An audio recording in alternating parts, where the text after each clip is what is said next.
Please subscribe.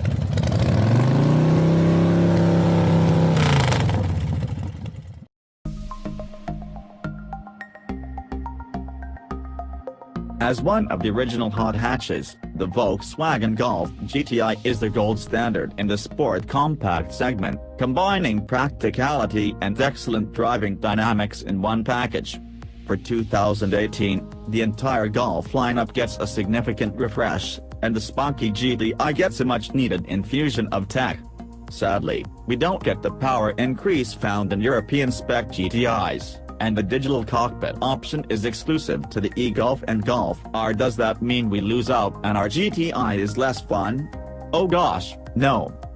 Under the hood is the same 2.0-liter turbo 4 with 220 horsepower and 258 pounds-to-foot of torque paired to a 6-speed manual or Volkswagen's 6-speed dual-clutch automatic transmission.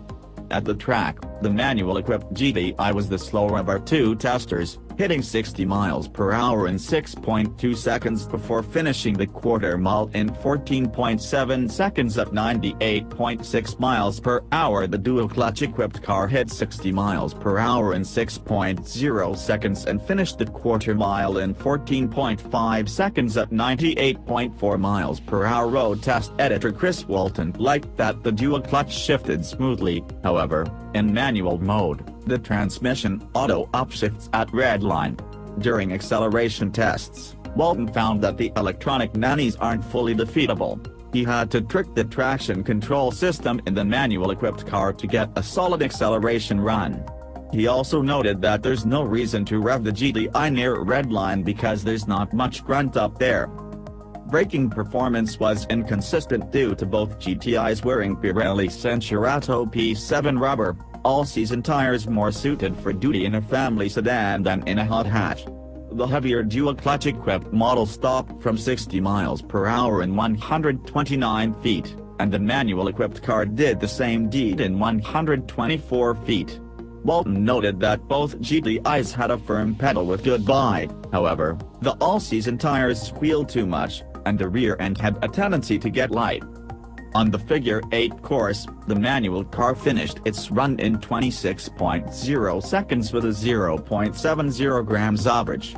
The dual-clutch equipped car was a smidge quicker at 26.1 seconds with a 0.69 grams average. On the skid pad, the manual-equipped GTI generated an average lateral acceleration of 0.90 grams, and the dual-clutch model generated a slightly higher 0.91 grams. Testing director and Figure 8 guru Kim Reynolds enjoyed both cars and liked that the electronic safety systems weren't very intrusive. But he did find they didn't completely deactivate after pressing the off button. Reynolds loved the smooth shifter on the manual-equipped car but enjoyed the dual-clutch because it kept your hands on the steering wheel, putting the paddle shifters right at your fingertips. With all performance testing done, we hit the winding roads around Los Angeles to have some fun. One of the highlights of the 2018 Golf GTI is its agile handling, which makes it fun to drive, especially when combined with its playful steering. The steering is especially helpful on a tight road such as Highway 39 in the San Gabriel Mountains. As with most electronic power steering systems, it's slightly numb at times, but it provides enough feedback to keep you connected with the car. Head over to the fast, sweeping turns of the Angeles Forest Highway just off the Angeles Crest Highway, and the GTI is just at home as you take sweeping turns at higher speeds. If there's a chink in the GTI's armor, it's the Pirelli Cinturato P7 all-season tires, which are definitely not suited for hot hatch duty. During more enthusiastic drives, we noticed the chassis overwhelming the tires, which caused it to squeal for dear life, further proving that our two testers were outfitted with the wrong rubber. During your commute, the GTI won't beat you up.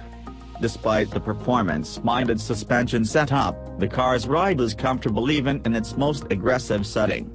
It dispatches bumps easily and keeps road imperfections out of the passenger cabin even with the standard 18-inch alloy wheels, but the ride is definitely on the stiff side. Volkswagen's 2.0-liter Turbo 4 is still an excellent engine with plenty of low and mid-range torque. Although the US spec GTI is down on power compared to the Euro spec model, it's still a punchy engine with accessible power everywhere.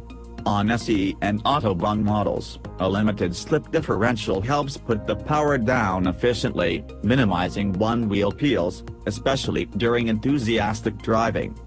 The standard 6-speed manual offers smooth, precise throws and is a joy to use. Its gates are clearly defined, and it's nearly impossible to miss a shift when you're hustling the car on your favorite winding road. The clutch is friendly, and it's easy to find where there's catches, making this hot hatch a great choice if you do have to commute in traffic and don't want an automatic transmission. What if you don't want to shift yourself? The 6-speed dual-clutch transmission with lightning quick shifts in both automatic and manual modes is also an excellent choice. However, there's a delay between putting your foot down on the accelerator and the transmission responding to your inputs, and it's most apparent from a standstill. Both GTIs were put through real MPG's battery of tests, and we received some pretty interesting results. The dual-clutch equipped GTI yielded 23.7/34.0 miles per gallon city, highway, which is right in line with its EPA rating of 24/32 of a mile per gallon. However, the manual-equipped car, which is EPA rated at 25/33 of a mile per gallon, blew past its official numbers, yielding a result of 29.3/40.1 miles per gallon. That's 4.3 miles per gallon and 7.1 miles per gallon higher, respectively, proving that fun cars don't have to be gas guzzlers. Regardless of the transmission choice, the GTI comes with the drive mode selector with Eco, Comfort, Normal, Sport, and Custom modes. Forget about the Eco and Comfort modes as there's not really much difference between them. The steering is too light, and throttle response is dull. Normal and Sport modes are much more in line with the GTI's character. If you want to tailor everything, go into Custom mode and personalize the engine, suspension, exhaust, and steering exactly how you want them. You do need to get the Autobahn trim if you want to change suspension and damper settings. The adaptive damping system comes only on that model. You also lose comfort mode on the S and SE trims because they don't come with the adaptive dampers. Because it's a hatch, the 2018 Volkswagen Golf GTI is very practical. There's a 2-level load floor in the cargo area, which helps when you have to carry bulky items. The standard 60/40 split folding rear seats allow you to expand the 17.3 cubic foot cargo area to a generous 53.7 cubic feet, giving the Golf GTI crossover-like flexibility. In case you need to carry long items but have passengers, the GTI is one of a few hatchbacks with a ski pass-through. The GTI offers plenty of room for 4 passengers, 5 will fit on short trips, but whoever is relegated to the center position won't have that much room because of a large drivetrain hump. Volkswagen's new multimedia system is one of the most user-friendly interfaces. It offers quick responses to inputs, clear graphics, and a logical layout. However, the use of touch-sensitive buttons means it's distracting to use on the move, forcing you to take your eyes off the road so that you don't accidentally press something else. Luckily, the voice command system is intuitive and allows you to change the music playing, make phone calls, and input navigation directions, negating the need to use the buttons while driving. The navigation unit features clear maps that are easy to read, but the plain graphics could use a little more color. Because our testers were both Autobahn models, they came equipped with the Fender Premium Audio system, which offers excellent sound quality and great tone and doesn't have an overwhelming amount of bass even in its highest setting. Sadly, it's only got one USB port, so if you're using Android Auto or Apple CarPlay, no one else can charge portable devices. Android Auto and Apple CarPlay are integrated beautifully and easily take over multimedia and navigation duties. With the recent addition of Google Assistant on Android Auto, you don't need to hold the voice command button to access voice command. Just say, "OK Google," and then tell it what you want to do. As with most integrations of Android Auto, you've got access to apps such as Google Maps, Waze, Spotify, Pandora, Google Play Music, and Stitcher. Voice-to-text functions allow you to send texts via voice commands simply by telling your Google Assistant to send a text to a specific person in your contact list and saying your message out loud. SE and Autobahn models come with a host of driver assistance features such as adaptive cruise control, lane keeping assist, lane departure warning, automatic emergency braking, pedestrian detection, forward collision warning, and blind spot warning with rear cross traffic alert. Most of the time, the systems worked invisibly until the lane keeping got confused and thought the car was drifting to another lane even though the turn signals were on. Regardless of the transmission choice, the Autobahn models come with an automated parking system, which works well in parallel parking but takes forever with backing into a parking spot and gets a little too close to vehicles next to you. Where things start to get iffy is price. Our manual tester is $35,920, and the dual clutch equipped model is $37,020.